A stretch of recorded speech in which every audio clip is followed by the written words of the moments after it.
All right, guys, this is the Wolverine PVE build, guys, right? Just jumping right into it. We are going to start off with kind of the gear, and the gear that I'm using is the Dark Domain. Now, what I always like to recommend to everybody is really focus on the stats that you get on the gear. That is very important. If you are not able to get the best gear, which is Eyes of Osiris, or Steampunk for like PVE, you want to make sure that whatever you're able to get whatever the game is giving you, you want to make sure you're getting the right stats. Go with what's giving you the better stats on the gear. But obviously, the main goal is to have like Eyes of Osiris, which I do, and I am building up to it right over here. As you can see, I am building it up, getting it up there. But while that is going on, I have my Dark Domain right here. So when it comes down to like what kind of stats I am wanting, I want critical rate and critical damage. Also, I really want defense pierce also in my headpiece, as you can see. So I'm pretty happy with the head. And then when it comes down to the chest, you want to make sure that you have critical damage and also critical rate. You want accuracy as well, because you want to make sure that you need accuracy for PvP. So, but this is not a PvP build, but you always want to make sure that you get at least a couple rolls of accuracy in your chest.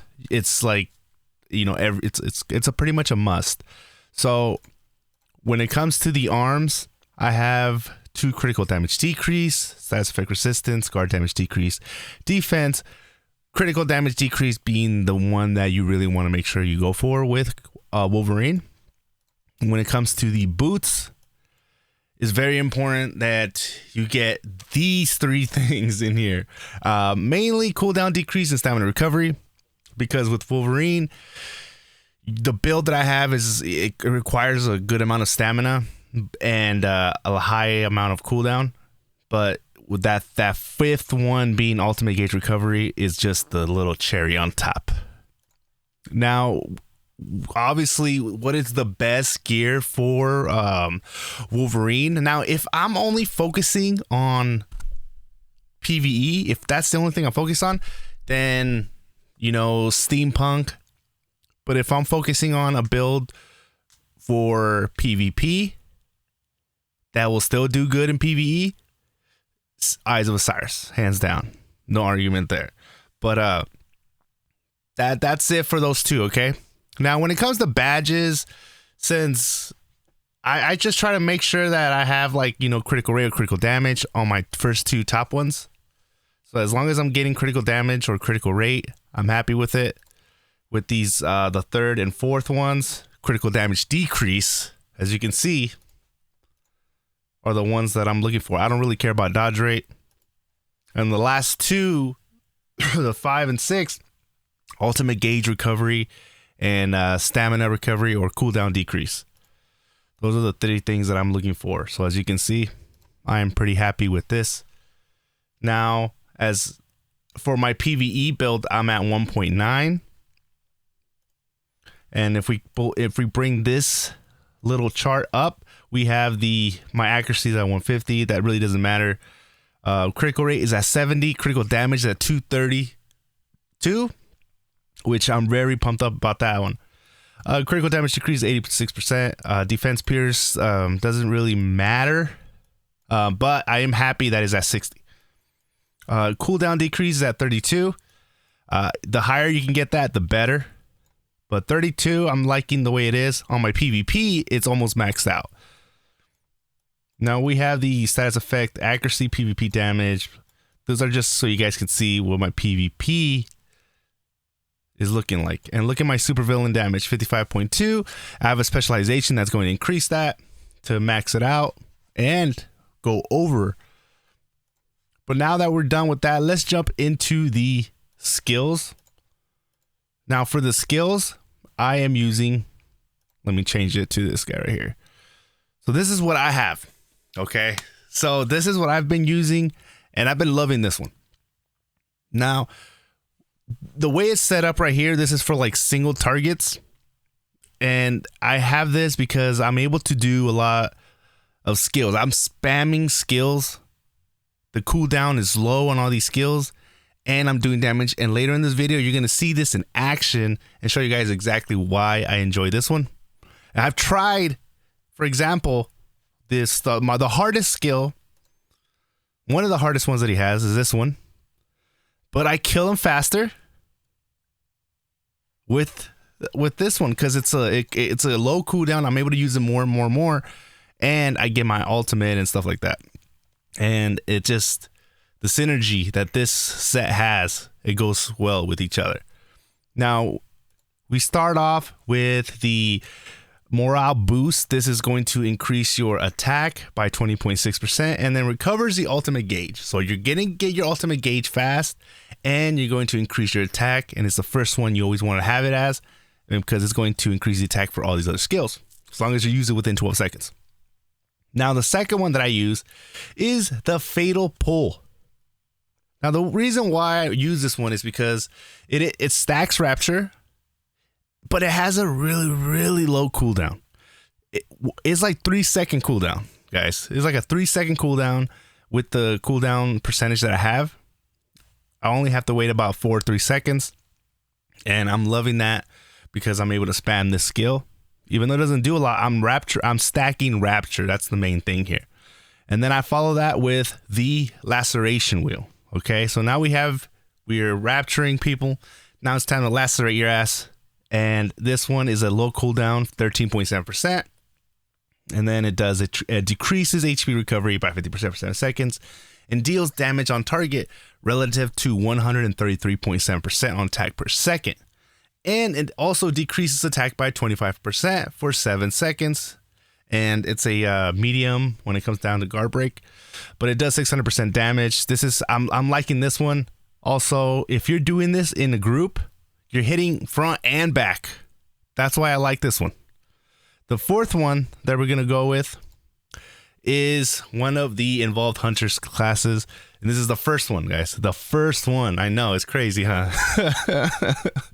The reason, as you can see, it's a low cooldown, all right? So the thing about this build, guys, is I wanted something I could just spam. You know, I can just jump in, spam it at low cooldown, and I'm doing a good amount of damage. Don't get me wrong, there's other skills in here, like this one, where, you know, wait, it's not that one. It's it reflects. Okay, so this one, it reflects damage equal to 286% of attack for 3 seconds of attack. This one is good, but you have to time it right. So if you don't time it right, it's worthless.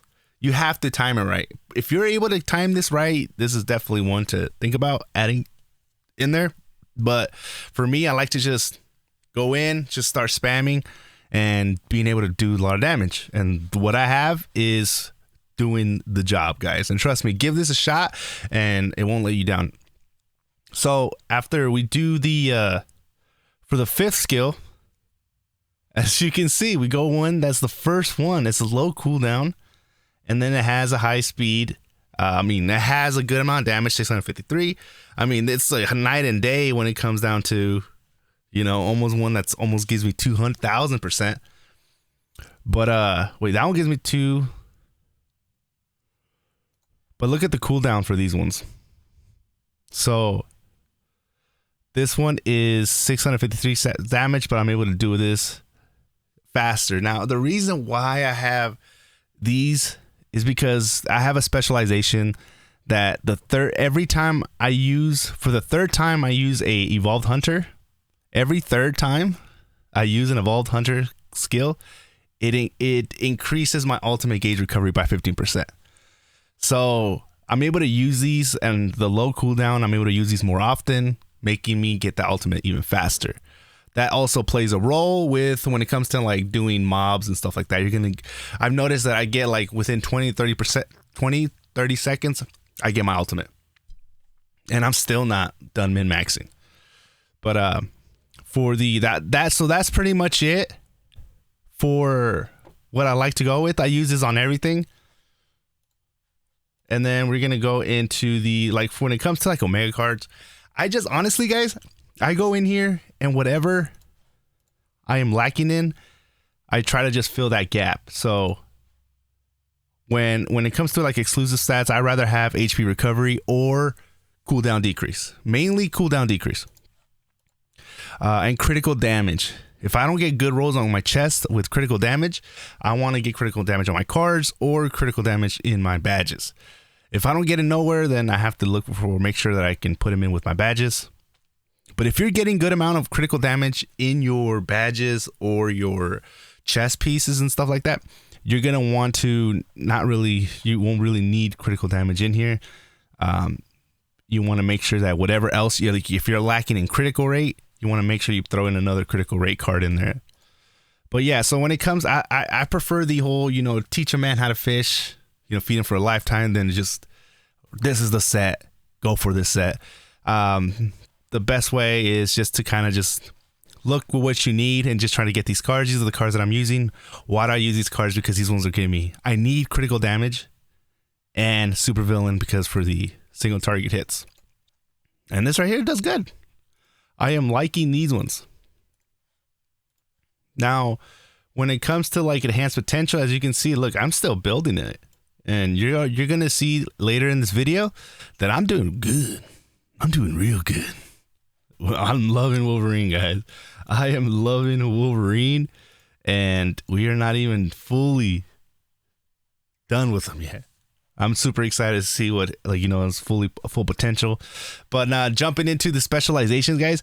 The specializations that I am rolling with here, guys, is this. This is what I am going with. Now, this one is for like single targets when you're doing raids. And now the reason why I like this one is because you're getting that increased damage to single targets, period, by 18.9%. And this is at 9. And then you're getting the deals 9% more damage to an enemy in rapture state. That's why it's very important to have those skills that causes rapture. And 20% more damage to an enemy in laceration state. So that's why I do the skill that does rapture and then the skill that does laceration before I do my evolved hunter skills. And I'm able to just to spam that, do that. And then I have the increased attack equal to 27 point of HP turns into recovery. I mean, 20% of HP recovery turns into attack. That one is it's not as good as we thought it was, but it's good enough to be in this. And then I'm using this one, which you have to have, is using an Antimantium Claws class skill increases all damage dealt to supervillains by 30%, regardless of the upper limit for 8 seconds. Meaning that it's going to increase by 30%, and if you're maxed out as supervillain, it's still going to increase 30%. So it overcaps. Think about that, guys. Remember that. It overcaps. This is why I already have it at 10. But if I am doing if I'm doing PVE, like a mobs, and if I'm trying to kill mobs, I will add this one in here. And I will replace this one. Why? Because this one right here is uses an evolved hunter class skill 3 times, recovers the ultimate skill gauge by 50%. So every third time I use the evolved hunter skill, I increase my ultimate gauge by 15%, guys. This plus that first skill that increases my attack and increases my ultimate gauge. With that 2 combined, I'm getting my ultimate within like 20 to 30 seconds. So I'm loving that, guys. But for when it comes to like single targets, I'm not worried about getting my ultimate because they're going to be dead before I can even get my ultimate. Pretty much. But this is what I like to use. This is what I mainly have. If I'm doing mobs, I'll switch the other one out so I can get my ultimate faster. But that's what I have, guys. And then we have the Omega cards. We already went through the Omega cards, the skills, the enhanced potentials. I want to actually jump back into the skills. Because if you are dying, and if you're dying easily, then I recommend switching this one to the mutant mentality, infinite regeneration. This one right here will keep you alive. Trust me. It's a game changer. But since I don't get killed that easily, I don't really need it. But if I'm fighting somebody and I'm getting hurt, this one really comes in clutch, guys. Clutch. So if you guys are dying, this is the one that you guys want to make sure you guys implement. But if you're not worried about getting one-shot and stuff like that in the PvE mode, then just stick with the morale boost and it won't let you down. All right, so we are gonna be coming in here doing a raid. Ooh, I started a little too late there.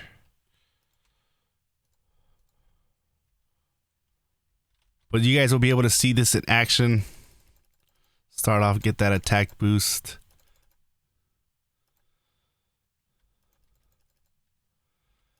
As you can see, look, I'm able to spam these constantly, just right in their face.